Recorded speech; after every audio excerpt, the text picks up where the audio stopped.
উঠিতেছিলেন, উঠ যোগ ইতেছিলেন, উঠ যোগ ইতেছিলেন, উঠিতেছিলেন।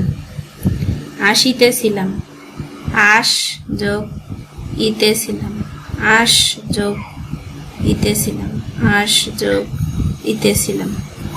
খাইতেছিলে, খা, খা যোগ ইতেছিলে, খা যোগ ইতেছিলে, খাইতেছিলে।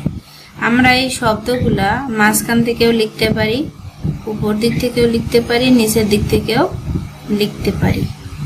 তো আমাদের একটা লাইন মেনটেন করতে গেলে আমাদের সেটা সমানভাবে লেখাই ভালো। তো আমাদের নিচ থেকে লেখাটাই সব থেকে সুবিধার। খা যোগ ইতেছিলে, হাসিতেছিলে, হাস হয়াকার সহাস, হাস যোগ ইতেছিলে, হয়াকার সহাস, হাস যোগ ইতেছিলে। এভাবে আপনারা বাসায় প্র্যাকটিস করেন, শর্ট হ্যান্ড খুব সহজ মনে হবে। ধন্যবাদ।